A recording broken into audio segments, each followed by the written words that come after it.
வணக்கம் நண்பர்களே. நான் பாரம்பரிய ஜோதிடர் பா. ரவிக்குமார். இப்போ நாம் பார்க்கக்கூடிய ஒரு தலைப்பை பார்த்திங்க அப்படின்னா, ஆணி மாதத்துக்கு உண்டான மாத பலன்களை பற்றி தான் இந்த காணொலியில் பார்த்துட்ருக்குறோம். இந்த வரக்கூடிய இந்த ஆணி மாதம் மேச ராசியில் பிறந்தவங்களுக்கு என்னென்ன பலன்களை கொடுக்க போகிறாரு அப்படின்றத பற்றி தான் நம்ம கொஞ்சம் ஆதாரபூர்வமாக இந்த காணொலியில் பார்த்துட்ருக்குறோங்க. பொதுவாக பார்த்தீங்க அப்படின்னா, அதாவது முதலாவது ராசி மேச ராசி.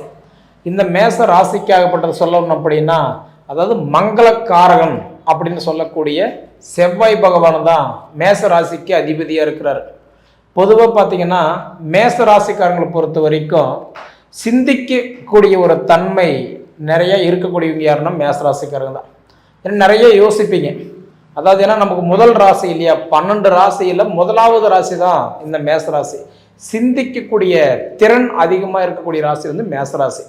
ஏன்னா நிறைய யோசிப்பீங்க, இப்படி போனால் நம்ம வாழலாமா, இல்லை இப்படி போனால் நம்ம வாழ்ந்துடலாமா, இல்லை எதை தொட்டால் நம்ம சாதிக்கலாம், எப்படி போனால் நம்ம நல்லா இருக்கலாம் அப்படின்னு சிந்திக்கக்கூடிய மைண்டு வந்து கொஞ்சம் நிறையவே இருக்கும் மேசராசிக்காரர்களுக்கு.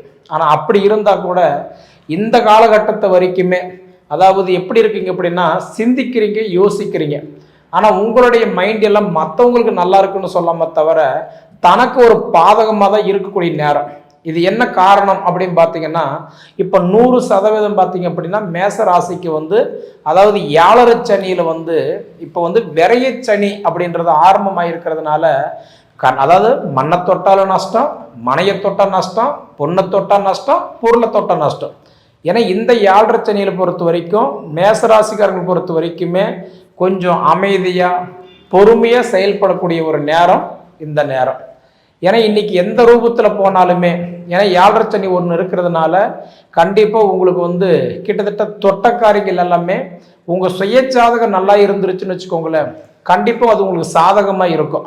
அதே உங்கள் சுயஜாதகமும் கெட்டு இப்போ பொது பலன்லையுமே உங்களுக்கு வந்து கட்டன்றது இப்போ 7 சனியில் விரைச்சனி நடக்கிறதுனால, அதாவது அசையாத சொத்துக்கள் சுப விரயம் நமக்கு பலன் கொடுத்துருவார். அதை தவிர அதாவது ஆசைக்கு எதிர்பார்க்குற மாதிரி ஒரு மண்மனை வாங்கலாம், ஒரு வீடு கட்டலாம், இது போல் பார்த்தீங்கன்னா அசையாத சொத்துக்கள் அதை நம்ம செஞ்சால் கண்டிப்பாக நமக்கு நல்லா இருக்கும். ஆனால் அதை தவிர இன்றைக்கி நான் வந்து போர் போடுறேன் இருக்கேன், கிணறு வெட்டலன்னு இருக்கிறேங்க, இல்லை அதாவது லாட்ரி சீட்டு வாங்கலான் இருக்கிறேன் நான், இல்லை எனக்கு ஏதாவது ஒரு அமௌண்ட்டுகளை ரெடி பண்ணி ஆன்லைனில் பிஸ்னஸ் பண்ணலான் இருக்கிறேன், இது போல் ஒரு ஆசைக்கு உண்டானது எதிர்பார்க்குற மாதிரி இருந்தால் அது ஒரு சில தாமதமாகும். காரணம் என்னென்னா, இப்போ உங்கள் ராசிக்கு 12ஆம் இடத்துல சனி பகவான் உட்காந்துருக்காரு.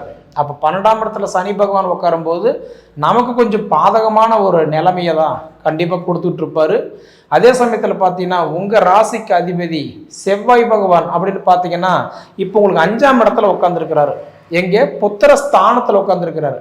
பொதுவாக மேச ராசிக்காரங்களுக்கு வந்து புத்திரஸ்தானம் அப்படின்னா 5ஆம் இடம் தான். அதாவது 5ஆம் இடத்துக்கு அதிபதி எங்கே? சிம்ம ராசி. சிம்ம ராசிக்கு அதிபதி வந்து சூரிய பகவான். அப்போ அவரு தான் உங்களுக்கு வந்து புத்திரஸ்தானத்துக்கே அவர் அதிபதியாக இருக்கிறார். அப்படி பார்த்தா இந்த மாதத்தில் சூரிய பகவான் உங்களுக்கு எங்கே இருக்கிறாருன்னா 3ஆம் இடத்துல இருக்கிறார். புத்திரஸ்தானத்துக்கு அதிபதி தைரியஸ்தானத்தில் உட்கார்ந்துருக்கக்கூடிய காலகட்டம் இது சூப்பரான ஒரு நேரம். ஏன்னா நிச்சயம் உங்களுக்கு வந்து அந்த தைரியம் வந்து உங்களுக்கு வந்து, ஏன்னா மனசு நிறைய பேருக்கெல்லாம் பார்த்தீங்கன்னா சரி இதுக்கு மேலே எதிர்பார்க்குறது வேஸ்ட்டு, கம்முன்னு தத்தெடுத்துடலாமா, இல்லை டெஸ்ட் டியூப் வச்சுக்கலாமா, இல்லை வேறு ஏதாவது ட்ரீட்மெண்ட்டுக்கு போகலாமா. ஏன்னா நிறைய ட்ரீட்மெண்ட்டு புத்திர பாக்கியத்துக்கு பற்றி நிறைய ஒரு ட்ரீட்மெண்ட்டெல்லாம் எடுத்திருப்பீங்க. அது எல்லாமே நிறைய பேருக்கு சில கனவாகவே போயிருக்கும். ஏன்னா இப்போ அந்த புத்திரஸ்தானத்துக்கு அதிபதி உங்களுக்கு தைரியஸ்தானத்தில் உட்காந்துருக்கக்கூடிய காலகட்டம் கண்டிப்பாக உங்களுக்கு இந்த மாதத்தில் ஓரளவுக்கு புத்திர செல்வங்கள் ஓரளவுக்கு நல்லா இருக்கும். அதே மாதிரி பார்த்தீங்க அப்படின்னா அந்த 3ஆம் இட தைரியஸ்தானத்திலேயே குரு பகவான் உட்காந்துருக்கிறாரதுனால உங்களுக்கு தைரிய குருவாக உட்காந்துருக்கிறதுனால கண்டிப்பாக இதுவும் ஒரு சாதகமான நேரம் தான். ஏன்னா இன்னைக்கு மாத கிரகம்னு சொல்லக்கூடிய சூரிய பகவானும் 2வது சுப கிரகம்னு சொல்லக்கூடிய குரு பகவானும் இந்த 2 கிரகங்களும் கூட, அதாவது புதன் பகவான் தன் வீட்டுக்கு அதிபதி புதன் பகவானும் 3 கிரகங்கள் சேர்ந்து மிதுன ராசியில் உட்காந்துருக்கக்கூடிய இந்த காலகட்டம் பார்த்தீங்க அப்படின்னா நிச்சயமாக மேச ராசிக்காரங்களுக்கு இந்த மாதம் ஏதாவது ஒரு மாற்றங்களை கொடுத்துட்டு கண்டிப்பாக போயிடுவார். ஆனால் அதுக்கு நிறைய சான்சஸ் இருக்குது. பொதுவாக பார்த்தீங்கன்னா இந்த மாதம் 8ஆம் தேதி வரைக்கும், கிட்டத்தட்ட இந்த ஆணி மாதம் 8ஆம் தேதி வரைக்கும் பார்த்தீங்கன்னா புதன் பகவான் தன் சொந்த வீட்டில் தான் இருப்பார். அப்போ 8ஆம் தேதி வரைக்கும் தன் சொந்த வீட்டில் இருக்கிறதுனால புதன் பகவானும் சூரிய பகவானும் குரு பகவானும் 3 கிரகங்களுமே தைரியஸ்தானத்தில் இருக்கிறதுனால கல்வி மாற்றம், ரெண்டாவது திருமண மாற்றங்கள், திருமணம் இப்போ பொண்ணு பார்த்துட்டு வரன் பார்த்துட்டு இருக்கக்கூடிய மேசராசிக்காரங்களுக்கெல்லாம் இது வந்து ஒரு தைரியஸ்தானத்தில் உட்காரக்கூடிய காலகட்டம். கண்டிப்பாக உங்களுக்கு உங்களுடைய வாழ்வாதாரம் ஓரளவுக்கு நல்லாவே இருக்கும். சரிங்களா? ஏன்னா சனி பகவான் உட்காந்த இடம் மட்டும்தான் இப்போ இந்த மாதம் உங்களுக்கு நல்லா இல்லை. ஏன்னா விரயஸ்தானத்தில் உட்காந்துருக்கிறாரு. கிட்டத்தட்ட சொல்லணும் அப்படின்னா இன்னைக்கு அதாவது சுக்கிர பகவான் அப்படின்னு சொல்லக்கூடியவர் வந்து இப்போ உங்கள் ராசியிலே உட்காந்துருக்கிறாரு. கிட்டத்தட்ட அதாவது மேச ராசியிலே உட்காந்துருக்கிறாரு. அப்போ இந்த ஆணி மாதம் 15ஆம் தேதி வரைக்கும் இன்னைக்கு உங்கள் ராசியில் தான் அதாவது சுக்கிர பகவான் இருக்கிறாரு.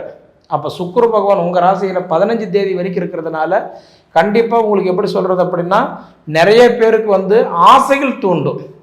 அதாவது நம்ம வாழணும், வளரணும், சாதிக்கணும், இந்த மாதிரி எண்ணங்கள் உங்களுக்கு தூண்டும். காரணம் என்னென்னா திடீர் அதிர்ஷ்டக்காரகனே இப்போ உங்கள் ராசியில் தான் உட்காந்துருக்கிறாரு சுக்கிர பகவான்.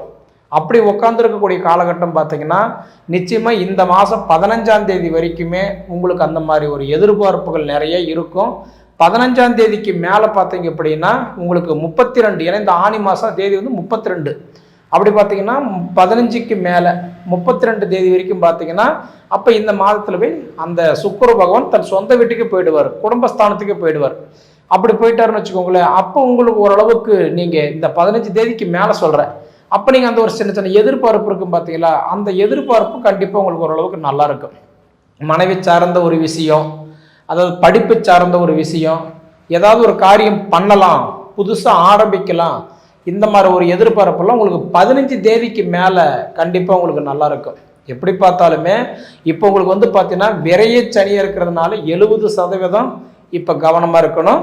அதே மாதிரி தைரிய குருவாக இருக்கிறதுனால கிட்டத்தட்ட 85% உங்களுக்கு பண வரவை கொடுக்கக்கூடிய இடத்துல குரு பகவான் உட்கார்ந்துருக்கிறது இது ஒரு தனி சிறப்பு. அடுத்தது லாப ராகு, அதே மாதிரி பஞ்சம கேது. இந்த ராகு கேது பயிற்சி உட்கார்ந்த காலகட்டம். ஏன்னா கும்பராசியில் ராகுவும் சிம்ம ராசியில் கேது பகவான் உட்காந்துருக்கிறதுனால இந்த மாதம் கண்டிப்பாக உங்களுக்கு சூப்பராக இருக்கும். அது போக பார்த்தீங்கன்னா உங்கள் ராசிக்கு அதிபதி நான் ஏற்கனவே சொல்லியிருந்தேன், அதாவதுன்றது வந்து பார்த்தீங்கன்னா கடகராசியில் நீச்சம் அடைகிறாரு, மீண்டும் வக்கரம் அடைஞ்சு மிதுன ராசிக்கு வராரு, மீண்டும் போய் கடகராசியில் நீச்சம் அடைகிறாரு, அடுத்தது வந்து மீண்டும் மிதுன ராசிக்கு வராரு. இப்படி ஒரு 2-3 மாதமாக ஒரு போராட்டம் சந்திச்சுட்டு இருந்த செவ்வாய் பகவான் போய் இப்போ சிம்ம ராசியில் உட்காந்துட்டாரு புத்திரஸ்தானத்தில். உங்கள் வீட்டுக்கு அதிபதி மங்களக்காரகன் செவ்வாய் பகவான் போய் சிம்ம ராசியில் உட்காந்துட்டாரு.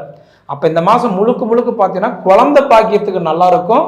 அதே மாதிரி சிம்ம ராசியில் கேதுவும் செவ்வாயும் சேர்ந்த காலம் பார்த்தீங்க அப்படின்னா நிச்சயமாக உங்களுக்கு அந்த கடன் தொல்லைகள், கடன் பிரச்சனைகள் இதிலிருந்து நீங்கள் வெளியில் வரக்கூடிய வாய்ப்பு கண்டிப்பாக ஓரளவுக்கு நல்லா இருக்கும்.